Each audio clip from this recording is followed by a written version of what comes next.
金圈太子爷花5个亿打造了一个纯金鸟笼，他公开表示，哪家的小姐嫁给他，就会被他用鸟笼关一辈子。上辈子姐姐变成了这笼中鸟，在他试图逃离时，还被太子爷割下舌头和四肢，一辈子靠营养液活着。我怀疑我姐江清月重生了，否则我实在想不明白，前一天还面带娇羞炫耀的人，怎么睡醒一觉之后哭着喊着要反悔。客厅里，他声泪俱下的哀求父母，说金圈太子沈延洲表面温文尔雅，实际上却是个变态控制狂。可他明明连沈延洲的面还没见过。我刚要出声询问，眼前突然闪过弹幕：不是，女主怎么重生了？他淘汰追的病娇强制艾文，女主不嫁了，我看啥？楼上别激动，其实有重新选择的机会也好。女主爱自由，像那种食材只能吃空运的，衣服只能穿私人定制的，日用品的牌子，男主都要管。从此人生再没有波折的躺平日子，他不喜欢。我当即两眼放光，觉得这个世界真是颠了。我不爱自由，这种日子就是我社恐懒癌为之奋斗的终极理想。但是更颠的还在后面，爸妈满脸心疼的扶起我姐，义正辞严的表示要退了这门娃娃亲，为此不惜倾家荡产，得罪整个金圈，也要保住女儿的自由。不是，这种时候不应该想到另一个女儿吗？姐妹批假没看过，眼看着我爸颤抖着手就要给我打电话，我一急，扑通一声跪了下来。爸妈，姐姐不愿意，我嫁过去行不行？客厅里静谧了2秒，我妈急忙扯住我爸。哎呀，忘了还有宁宁了，她愿意嫁那可太好了。老姜，电话你先别打，反正当初定下婚约的时候，也没说是我们家哪个女儿。我爸如释重负，赶忙放下电话，一家人皆大欢喜。晚上，我美滋滋的在小屋里收拾行李。这是哪里冒出来的路人甲，就这么水灵灵的顶替女主戏份了？他看着还挺高兴，不会真觉得失去自由的日子很好过吧？M 有没有觉得江家对2个女儿的态度差的挺多的？回楼上，刚刚在客厅我就发现了，现在一看2姐妹的房间，姐姐住独立卫浴大卧室，妹妹住保姆间改的小房间，偏心眼实锤了。偏心眼怎么了？我们妹宝是女主，全世界都应该偏心她。我不理会弹幕的争吵，将东西一件件整理好。这时门口突然传来敲门声，门外江清月眸光笃定地看着我。你真的要替我去跟沈延洲订婚吗？我心里咯噔一下，他不会是要反悔吧？那我不去了。江清月没接话，咬着唇继续说道：沈延洲是一个很可怕的人，你根本不知道。他在商场上手段狠辣的能逼人去死。商场上的事跟我关系不大，那他在家会打人吗？会罚人做家务吗？江清月一愣，摇头苦笑，比那还可怕10倍。我的心提了起来，下一秒就听他说道：他会监视你的社交，限制你的行动。啊，就这，那没事了。社交，我低能量人群，不爱社交。出门，我是死宅，出门才是要我的命。江清月见我松了口气，有些不解，还想再说些什么，我赶忙借口累了，关上了房门。从小到大，但凡他有个不好，父母都会数落我，我实在是怕他。现在可算是有机会摆脱这一切了。到了第2天，我们全家坐上了飞往京市的专机。我家当然没有那个实力，航线是沈家申请。订婚仪式的现场布置得很隆重。我在休息室第一次见到了传说中的金圈太子沈延洲，怎么说，就一整个嘶哈嘶哈住了。我以为江清月把他说的那么恐怖，就算长得不丑，也绝对好看不到哪去。万万没想到，沈延洲竟是个鼻梁高挺、身长玉立的大帅哥。仪式现场，他牵起我的手，温和地笑了笑。走吧，我的未婚妻。我感觉心里的小鹿在疯狂乱撞，恨不得亲自跑出来跟他亲个嘴。我不行了，男主真的好帅啊！魂穿未婚妻5分钟啊！有谁注意到男主的重音落在了我的上？太酥了！不是，你们乱嗑什么？没看到台下的妹宝都要哭了吗？这本来应该是他和男主的订婚仪式。楼上有病，不是他自己放弃的吗？订婚仪式结束后，我姐拉着父母过来跟我道别，还要跟沈延洲握手。我当即一把握住他的手，姐，谢谢你，你说的我都记住了，你妹夫也记住了。沈延洲看着我，眼里有一闪而过的笑意。我姐咬了咬唇，好像心有不甘，又好像如释重负。晚上，沈延洲带我回了沈家别墅，看着视野开阔、自带阳台客厅的套房，我不确定地问：这真是给我住的？在得到肯定的回答后，我简直要落下泪来。而更惊喜的还在后面。沈延洲见我喜欢，当即让管家去拟一份合同，要将别墅过户到我名下。幸福来得太突然，像在做梦。真的连别墅也给我？沈延洲摸了摸我的头，只要你不离开我，我的一切都是你的。弹幕有那味儿了，就这个阴虚男鬼爽，我一点也不羡慕。他虽然得到了几千万的大别墅，但是他失去了宝贵的自由。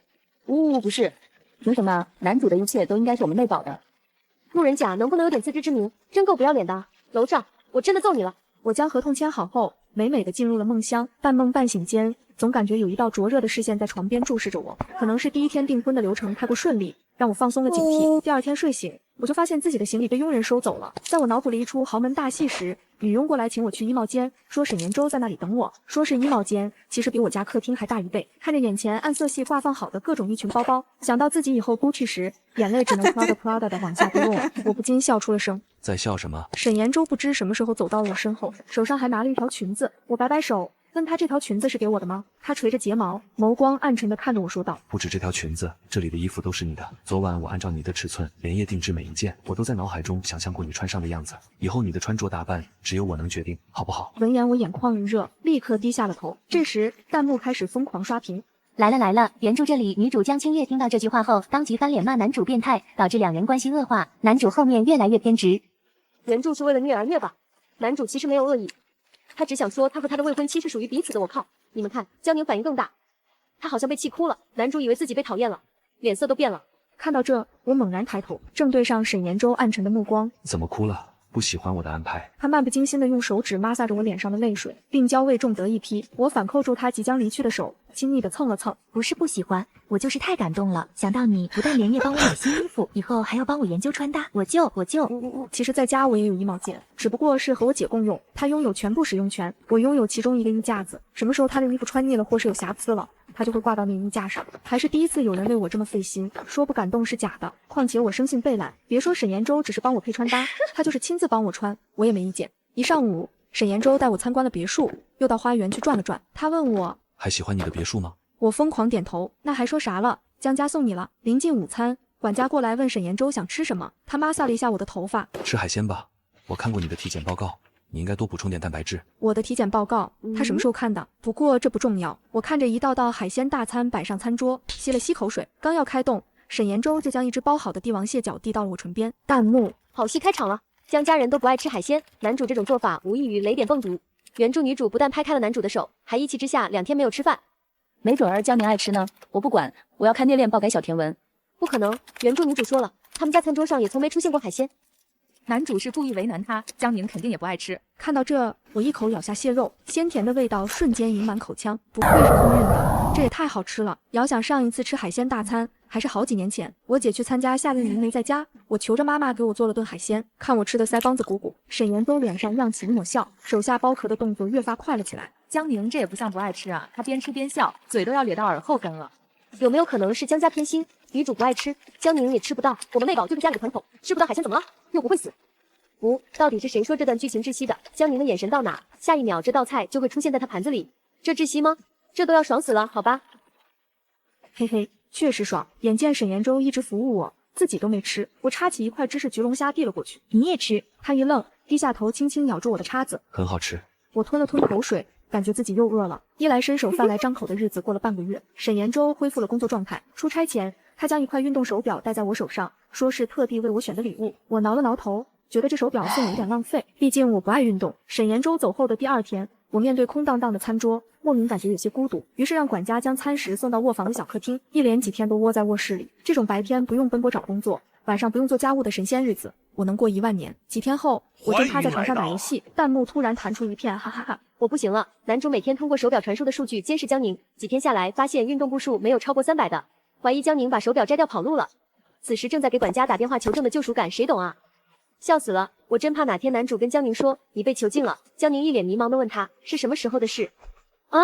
那原著女主第2天发现端倪，把手表砸得稀巴烂，为表反抗半夜出逃，男主连夜坐飞机回来招淘气的剧情，就这么蝴蝶掉了。蝴蝶不蝴蝶不知道，看这个剧情，我由衷佩服他们高精力人群，上了1天班还这么能折腾。不过弹幕倒是提醒了我，我看了看手腕上戴的好好的运动手表，给沈岩洲打了个电话，铃声矜持的响了3声才被接起。不等他说话，我立刻汇报了每天吃了几碗饭，上了几趟厕所，看了几场电影，游戏赢了几把。沈岩洲沉默了一会儿，你都知道了？知道了。沈岩洲没说话，我吸了吸鼻子，继续说道：谢谢你，沈岩洲。谢谢你让我知道，原来即使不在身边，也有人惦念的感觉。如果你以后想我了，可以亲自来问我。手表我没有摘，你送我的礼物，我有好好带着。弹幕：第一次见有人把被病娇监视说的这么清新脱俗。江宁，只要你一声令下，我将推举你为本文的情话大王。巧巧给男主哄成啥了？刚刚吓死我了。男主不说话那会已经吩咐人申请航线了，这要是没缘回来，第2天还不得小黑屋啊！好遗憾啊，不是，我是说好幸运。甜死我了，没人克，这对吗？有点双向奔赴纳威尔了。有什么好磕的？还不是从我们妹宝手里抢的。等哪天我们妹宝想回头，你看男主还搭理这个路人甲吗？楼上女主独为，你等着，我找一面包车人弄你。沈岩洲跟我说2天后回来，可还没等他回来，江清月先来京市了。之前他给我发过几次信息，旁敲侧击问我在沈家的生活过得怎么样。我十分诚恳地说，感谢他把这个机会让给我，我觉得特别好，像到了天堂。他大概不信，以为我在阴阳他，这才匆匆跑了过来。花园里，江清月警惕地看向四周，又摘掉我身上的配饰，然后凑到我耳边小声说，他知道我是替他嫁过来的，但他实在不忍心看我过上这种被沈延洲监视、失去自由的生活。他了解沈家别墅的构造，可以帮助我逃跑。我一脸震惊，难道外面的打工人就很自由吗？我放着豪门少奶奶的日子不过，出去当牛马？你当我没遭受过社会的毒打？我坚定地摇头拒绝。江清月却以为我受到了胁迫，他左右看了看，表示可以在这里住2天，等我看清沈延洲的真面目，改变主意，再带我出逃，算是他对我的弥补。我一脸无语，我以前怎么没发现他颠得这么自以为是？我想把他赶走，又怕父母跟我闹，只得吩咐管家给他安排客房，又跟沈延洲说了一声。弹幕呜呜，不愧是我们妹宝，居然回来救妹妹，真的好善良，有点自以为是了。实际0个人需要他解救，不是我没懂了。订婚的时候没反对，现在人家过得好好的，他又跑来挑拨，这叫善良？哈哈哈！你们有谁看到女主刚刚下意识往以前的房间走，被管家拦下后，整个人都僵住了，尴尬死了。沈延洲回来是在第3天的夜里，我睡得正香，突然被江清月摇醒，他一脸严肃地说要带我去看沈延洲的真面目。我揉着眼睛，迷迷糊糊被他拉到了角落的书房，刚一靠近，就听到里面传来哀求声，一个中年人正低三下四地求沈延洲放过他的公司。沈延洲没有理会。过了一会儿，男人见卖惨不成，开始翻脸怒骂，他骂沈延洲是天煞孤星，刑克6亲，连自己的亲舅舅都不放过，难怪全家死光。还说沈延洲如果明天敢派人收他的公司，他今天就敢从这跳下去。沈延洲闻言轻笑一声，走过去推开窗户，做了个请的手势。沈延洲一把将人按到窗边，跳吧，舅舅要是跳下去，我心里这口气就平了。弹幕男主这个病病的味道，豪爽反斜杠。原著女主就是因为看到这一幕，跑进去救这个舅舅，直接把男主惹毛了，差点没把他掐死。那江宁还不赶紧跑，还在这偷看，也不是江宁故意要看的，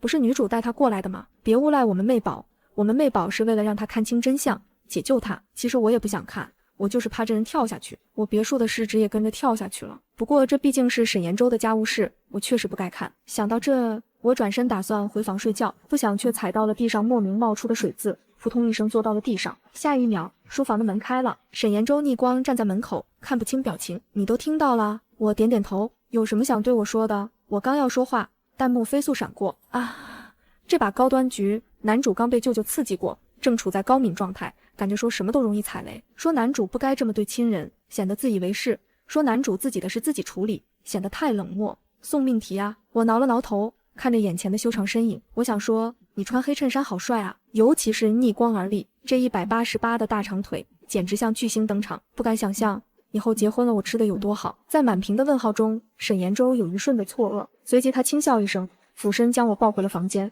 卧室内大概是黑暗的环境给了沈延洲足够的安全感，他将我圈在怀里，解释起了今天的事情。他说那个男人确实是他的舅舅，但也是他的仇人。在沈延洲8岁那年，他故意安排人贩子去接近沈延洲，本意是想演场戏，和沈家换点好处，不想中途出了变故，间接害得沈延洲父母在赶回家的路上遭遇车祸，双双惨死。过后，沈延洲虽然回到了家，可却变成了孤儿，连他的爷爷也大受打击，勉力支撑到他成年就过世了。后来沈延洲多方收集证据，可他的父母确实只是意外，法律惩治不了他舅舅，他也只能让他遭受一些世俗意义上的苦难。弹幕，我不行了，我要气死了。别说是男主，我听了都想弄死他舅舅。男主还是太遵纪守法了。呜呜，男主是什么美强惨人间小苦瓜？听男主讲了前因后果，感觉原著女主有点难评，不怪男主那么生气。这里夸夸宁宁宝宝情绪稳定，弹幕说错了，我情绪不稳定。听完后，我开始满屋子转悠。沈延洲问我在找什么，我40米长的大刀呢？不打他舅舅一顿，我今晚都得睡不着觉。沈延洲轻笑一声，将我拉到窗边，楼下保镖正扭着他舅舅的胳膊，抬着他的4肢，像丢猪一样将他丢出别墅。我心里的怒火平息了一点。这时，沈延洲捏住我的下巴，轻轻摩挲着我的脸。江宁，你知道吗？从我父母那件事之后，我就明白了一个道理，如果重要的人不放在眼下，可能转瞬就会失去。所以别怕我，也别离开我，好不好？沈延洲在黑暗中叹息，我趁机一把抱住他的腰，解释了今晚的事。别以为我不知道那滩水是哪来的。第二天，我如愿听到了江清月被赶出别墅的消息。早餐时，沈延洲问我会不会怪他，我说你知道我从小的梦想是什么吗？沈延洲摇头。我抬了抬下巴，摔盘子，扔筷子，专抽亲戚嘴巴子。谢谢你，现在我的梦想实现了一半。沈延洲没忍住，勾起了嘴角，挥手叫管家去拿了一批餐具。现在你的另一半梦想也可以实现了。弹幕一片，哈哈哈哈！说病娇男主被我带抽象了。我再次见到江清月是在半个月后，我爸的生日宴，他专程打电话叫我回去。我顾念着最后一点亲情，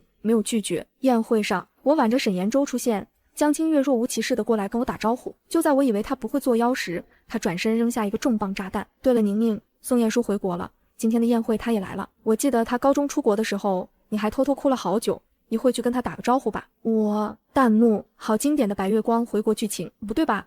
我记得宋晏殊不是原著里一直喜欢女主的男二吗？跟江宁有什么关系？我不知道你们有没有发现，女主好像在有意重复原著里她和男主闹崩的所有重大事件。对，原著里男二就是在男女主关系闹得最僵的时候回国的。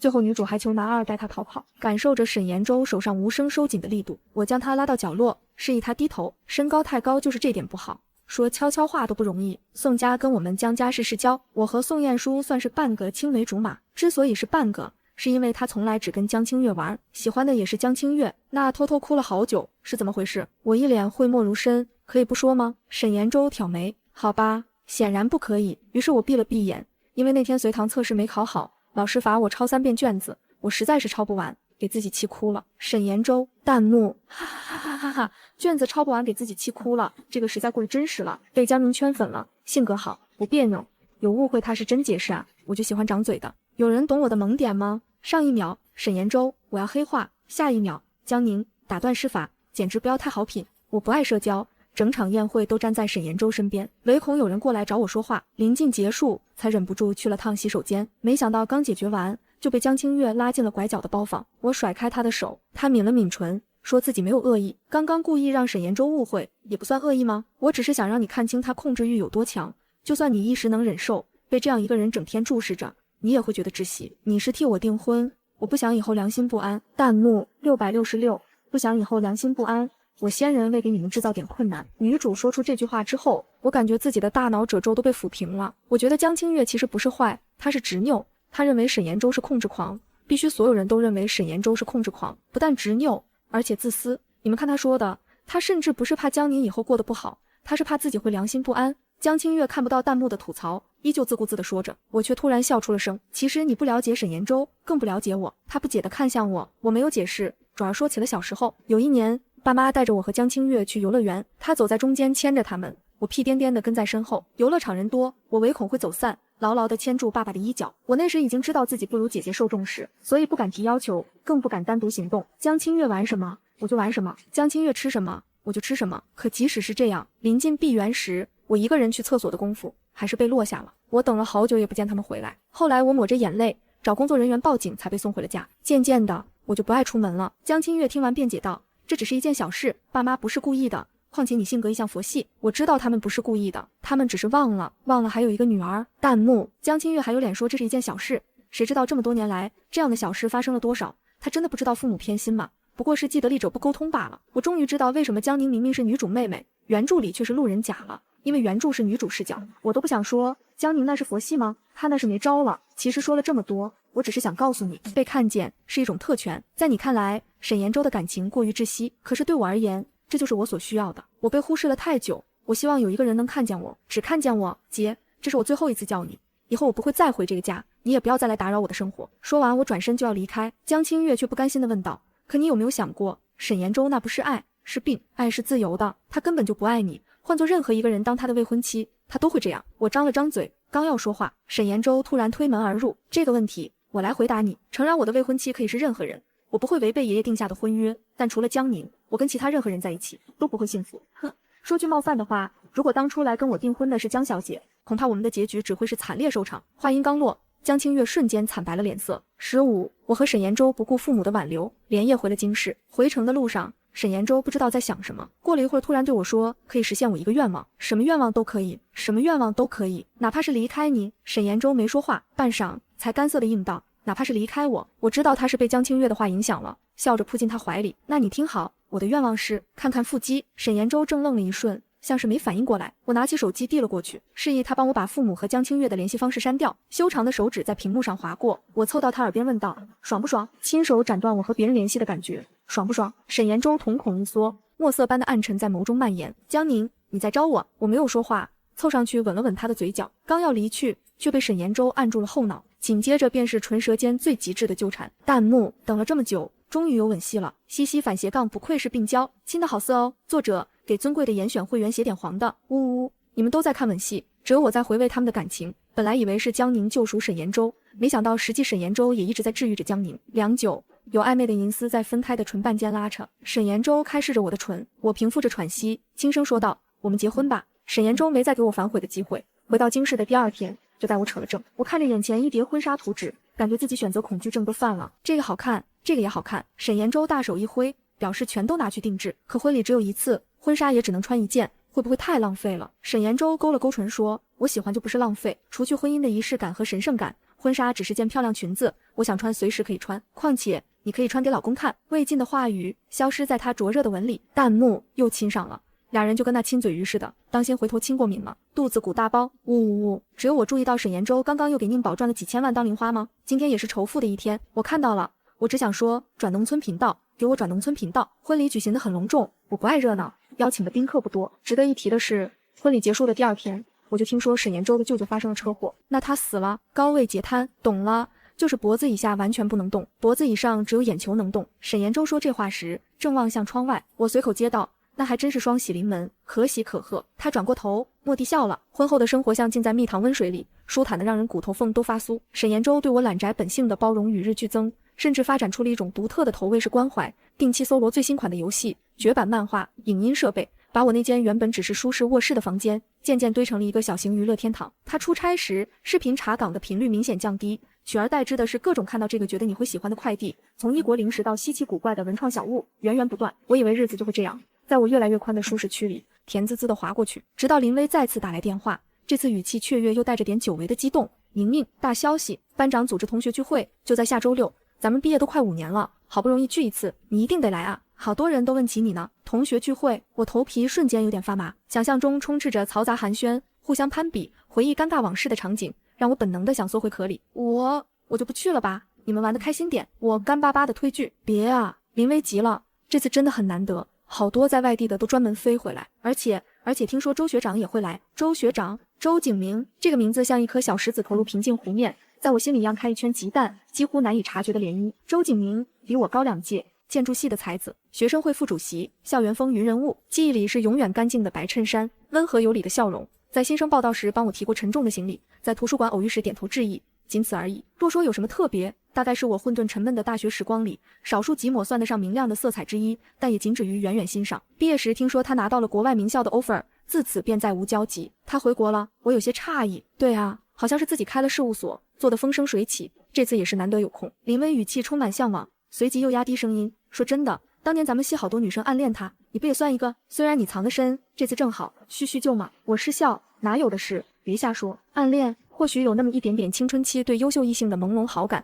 但早被岁月磨得没影了。比起周景明，我现在更关心沈延洲晚上回不回来吃饭。不管，你必须来，我都跟班长报你名了，地址发你，穿好看点啊。林薇不容分说挂了电话，我握着手机，有点无奈，去还是不去？似乎不去反而显得心虚，况且我也确实有点好奇，当年的同学们都变成了什么模样。晚上沈延洲回来，我一边帮他挂外套，一边装作不经意的提起。林薇说周末有同学聚会，好几年没见了，我想去看看。沈延洲动作顿了一下，转过头看我，眼神平静，想去就去。需要我送你吗？不用。林薇说她来接我，我摆摆手，就在市中心那家云境餐厅，吃完就回来。她点了点头，没再多问，只是伸手揉了揉我的头发，别玩太晚，语气一如既往，听不出什么异样。聚会那天，我还是稍微打扮了一下，选了条不出错的连衣裙。林薇看到我，眼睛一亮，哇，宁宁，婚后滋润就是不一样，气色真好。她挽着我走进包厢，里面已经热闹非凡，同学们的变化确实很大，有的发福了，有的精干了，寒暄声、笑闹声几乎要掀翻屋顶。我有些不适应的笑了笑，尽量降低存在感，直到包厢门再次被推开，一个身影走了进来，依旧是挺拔的身姿，合体的浅灰色西装，笑容温和，眼角添了几分成熟男人的沉稳，正是周景明。他的出现立刻引起一阵小骚动，不少人围上去打招呼，他应对自如，目光在包厢里逡巡，最后落在我这边，微微颔首走了过来。江宁，好久不见。他声音轻朗，带着恰到好处的熟稔。周学长，好久不见。我客气的回应，听说你结婚了，恭喜。他笑容不变，眼神却似乎在我脸上多停留了一瞬，看起来过得很好。谢谢。我不知道该接什么，好在林薇适时插话，气氛才没冷掉。聚会流程无非是吃饭、喝酒、聊天，追忆往昔。周景明无疑仍是焦点，谈吐风趣，见识广博，引得众人频频附和。他坐得离我不远，偶尔会将话题抛给我，问些不痛不痒的近况，态度自然得体。我也只是简单回答，并不多言。直到有人起哄玩起了真心话大冒险，酒瓶转了几轮，瓶口不偏不倚地对准了我。江宁，选吧，真心话还是大冒险？同学们起哄，我头皮发麻，只想快点结束。真心话吧。提问的是当年班上最活跃的女生，她眼睛转了转，笑嘻嘻地问：大学时代有没有暗恋过在场哪位男生？不许说没有，必须说名字。包厢里瞬间安静了一瞬，随即爆发出更大的起哄声。这问题其实很老套，但在这种场合足够让人尴尬。我能感觉到几道目光若有若无地瞥向周景明。当年他那点校园男神的光环和与我这普通学妹之间微乎其微的交集，似乎成了众人心照不宣的猜测。我下意识地想否认，可必须说名字的规则卡在那里，说没有显得刻意又扫兴，随便编一个更容易被拆穿。电光火石间，我忽然想起沈延洲，如果他在，他会怎么想？他会介意这种无聊的游戏吗？我定了定神，抬起头，露出一个坦然的笑容。有啊，谁？追问声更急切了。我清晰地说：沈延洲。包厢里彻底安静了，连音乐声都仿佛小了下去。同学们面面相觑，显然没料到是这个答案。沈延洲，他们大多不知道是谁。林薇反应最快，扑哧一笑打圆场。哎呀，你们这些人，人家江宁说的是自己老公，毕业前就暗恋，毕业就结婚，从一而终，羡慕死你们。气氛重新活跃起来，大家笑着闹着转移了话题，只当是个无伤大雅的玩笑。我松了口气，偷偷瞄了一眼周景明，他脸上笑容依旧，只是握着酒杯的手指机不可察地收紧了一下。这个小插曲很快过去。聚会临近尾声时，我去洗手间补妆，出来时却在走廊拐角遇到了似乎特意等在那里的周景明。江宁，他叫住我。走廊光线昏暗，他脸上的表情有些模糊。刚才的游戏，你是为了避嫌才那么说的吗？我愣了一下，没想到他会问这个。不是，我摇摇头，很认真地回答，我说的是真的。虽然这个暗恋的时间点可能有点艺术加工，但感情是真的。我心里补充道。周景明沉默了片刻，忽然上前一步，距离拉近，我能闻到他身上淡淡的虚后水味道。其实我一直有关注你的消息。他声音压低了些，带着一种刻意的温柔。听说你结婚很突然，对方是家里安排的，你真的快乐吗？如果有什么需要帮忙的，或者只是想找人说说话，随时可以找我。这话的语气和内容已经超出了普通学长的关心范畴，隐隐透着一股暧昧和暗示。我皱起眉，后退一步，拉开了距离。周学长，谢谢你的关心，我先生对我很好，我非常快乐。我语气平静而疏离，时间不早了，我该回去了。说完，我绕过他，径直走向包厢，没再回头。心里那点因为久别重逢而生出的淡淡怀旧感瞬间烟消云散。回到包厢，大家已经准备散场，我拿起包和林薇一起下楼。刚走出餐厅大门，就看到路边停着那辆熟悉的黑色轿车，沈延洲靠在车边，指尖夹着一支未点燃的烟，低头看着地面。夜幕下，路灯的光晕勾勒出他清俊孤直的侧影，莫名有些寂寥。他怎么会在这里？不是说不用接吗？我脚步顿了一下，快步走过去。延洲，你怎么来了？沈延洲闻声抬头，看见我，随手将烟扔进旁边的垃圾桶，脸上没什么表情，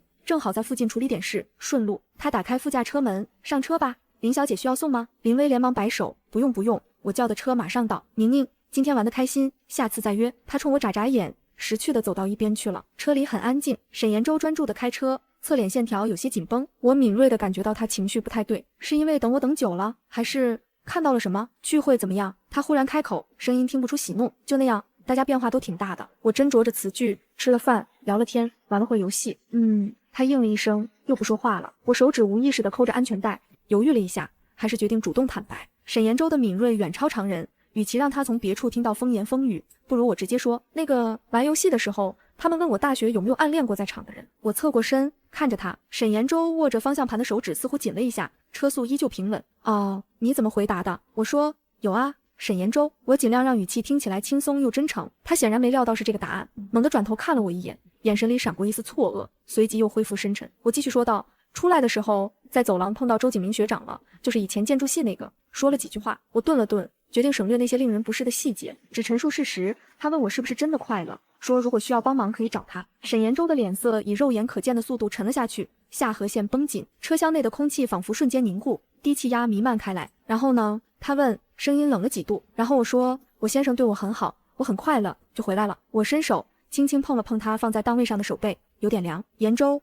你别多想，他就是随口客套一下，或者有点自以为是，但我很清楚，我现在拥有的一切，我想要的安稳和幸福，只有你能给我，也只在你这里。车子缓缓停在了别墅车库，引擎熄灭，车库感应灯亮起，光线并不明亮，将他的轮廓笼罩在一片朦胧里。沈延洲没有立刻下车，他转过头，深深地看向我，那双总是深邃难辨的眼眸里，此刻翻涌着复杂的情绪，有尚未散去的阴郁，有一丝不确定，还有受伤。江宁，他开口，声音有些沙哑，你不需要为了安抚我说那些话。哪些话？说暗恋你，还是说只有你能给我幸福？我反问，心里有点着急。他果然还是误会了，我没有安抚你，我说的是真的。是我大学的时候是对周景明有过一点点好感，但那就像看一幅好看的画，欣赏一件精美的瓷器，仅此而已，甚至谈不上了解。可你不一样，沈延洲。我解开安全带，转过身正对他，抓住他的手臂，迫使他看着我。你见过我最狼狈、最不起眼的样子，你知道我所有的懒和宅，你清楚我家庭带来的那点不堪和委屈，可你还是选择了我，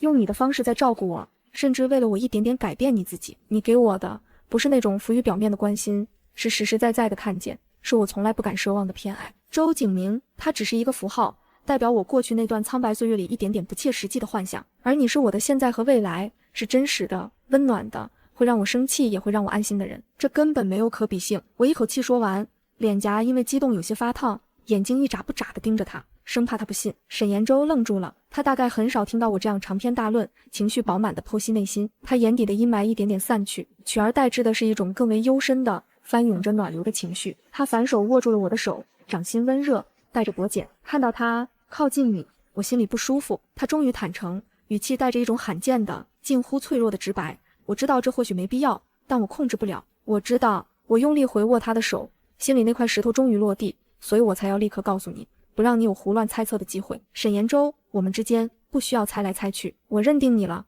就是认定了，别人再好跟我没关系。他看着我，看了很久，久到我都以为时间静止了。然后他忽然轻伸过来，额头轻轻抵住我的额头，呼吸交融。江宁，他低低唤我，气息灼热，我好像比你想象的还要在乎你。这句话比任何情话都让我心动。他承认了他的不安，也宣告了他的投入。彼此。我小声回应，凑上去轻轻吻了吻他的唇角。这个吻起初只是轻柔的触碰，但很快就被沈延洲反客为主。他扣住我的后脑，加深了这个吻，带着一种确认般的急切和汹涌的情感，仿佛要将我刚才那些话一字一句都吞吃入腹，刻进骨血里。直到两人都有些气喘，他才稍稍退开，指尖抚过我微肿的唇瓣，眼神暗沉如夜，却又亮得惊人。回家，他嗓音低哑，带着未尽之意。那晚之后，生活似乎没有任何改变，却又好像有什么东西更加坚固了。沈延洲偶尔还是会问起我的行程，但语气里的紧绷感少了许多，更像是一种习惯性的关心。他甚至在某次我刷手机看到周景明事务所获奖的新闻时，凑过来看了一眼，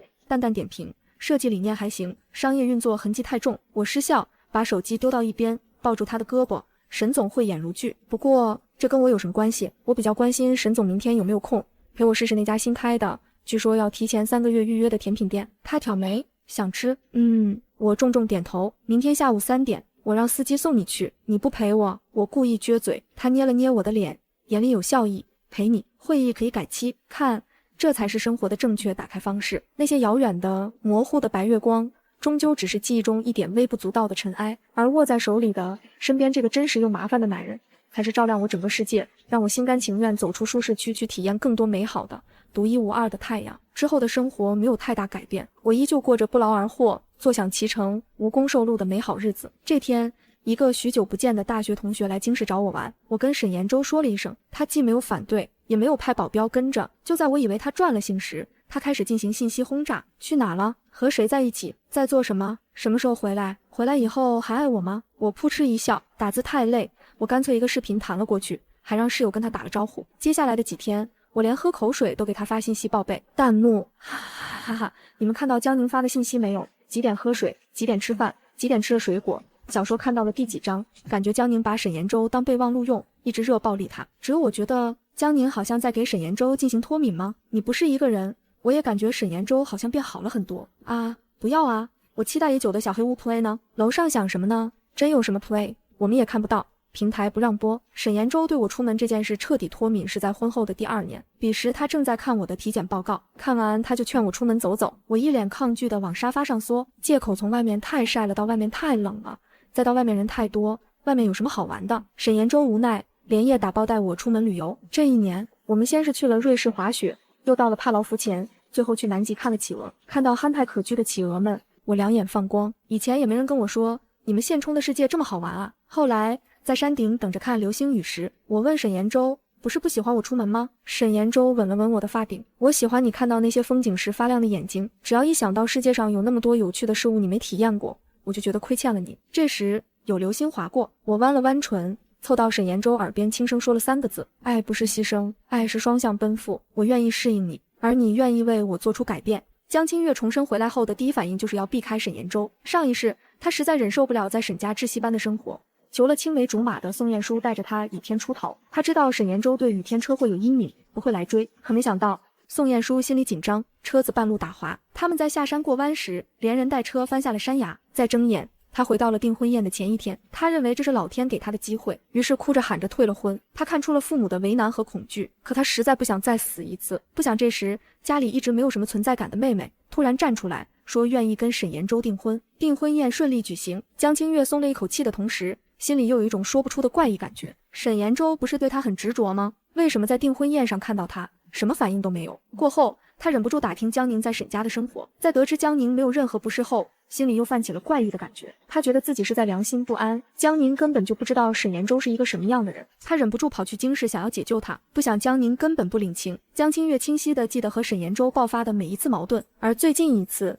就是在这2天，他顺势提出了留在别墅。江宁满脸抗拒，可习惯使然，江宁拒绝不了他。这一次他一定会让江宁看清沈岩洲的真面目。他按计划将江宁带到书房门口，为此不惜倾家荡产，得罪整个京圈，也要保住女儿的自由。可没等来2人矛盾爆发，就被保镖丢出别墅。此后他开始刻意将前世他和沈岩洲发生过的矛盾制造给江宁，结果反而促进了2人的感情。包房里江宁跟他说被看见是一种特权，沈岩洲也说只有江宁才能给他幸福。恍然间江清月好像明白了什么，原来他跟沈岩洲一开始就是不合适的。他暗器自己做了小丑，却仍然不觉得自己有错。直到她嫁给宋晏书的第3年，江家每况愈下，给不了她多余的帮助，她被生活折磨得灰头土脸，白天要上班工作，晚上要面对仿佛听不懂她说话的丈夫，偶尔还要应对来自婆婆的刁难。她这才明白，原来之前固执己见的自己是那么讨厌，而那番关于自由的言论又有多可笑。她翻出江宁的微信，想给他道个歉，发过去却是红色感叹号。他忍不住点进主页，却发现他的微信背景不再是黑白的，而是换上了一张他跟沈岩洲在瑞士滑雪时拍的亲密的合照。是啊，